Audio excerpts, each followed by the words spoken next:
నమస్తే అండి. ఆంధ్రప్రదేశ్ రాష్ట్రంలో మెగా డిఎస్సి నోటిఫికేషన్ విడుదలైంది.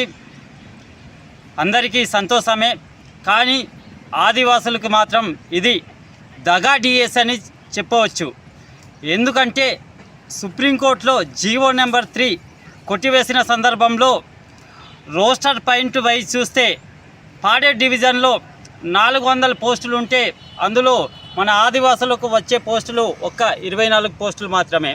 అలాగే రంపచోడవరం డివిజన్లో 112 పోస్టులు ఉంటే అందులో మన ఆదివాసులకి 6 పోస్టులే వస్తుంది. మొత్తం 2 కలిపితే ఆదివాసులకి 30 పోస్టులు మాత్రమే వస్తుంది. కాబట్టి ఆదివాసీ యువత మేలుకొండి.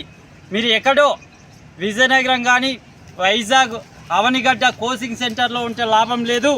రోడ్డు పైకి వచ్చి మన యొక్క నిరసన గలం ప్రభుత్వానికి తెలిసేలా తెలియజేయడమే మన ముందున్న లక్ష్యం. కాబట్టి ప్రతి ఒక్క ఆదివాసీ ఈ ఉద్యమంలో పాల్గొని ప్రభుత్వం దిగి వచ్చేదాకా పోరాటం చేయాలని నేను కోరుకుంటున్నాను.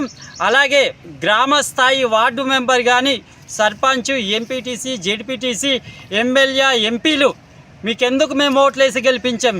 మీరు ఏం చేస్తున్నారు?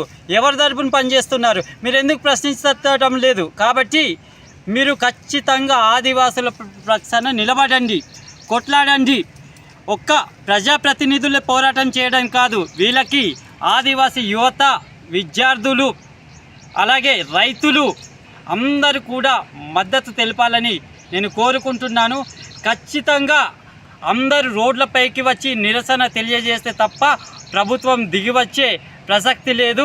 కాబట్టి ప్రతి ఒక్క ఆదివాసీ క్రికెట్ గ్రౌండ్లో కాదు, వాలీబాల్ గ్రౌండ్లో కాదు, పబ్జి గేములు ఆడడం మానేసి ఉద్యమంలో వస్తారని కోరుకుంటున్నాను.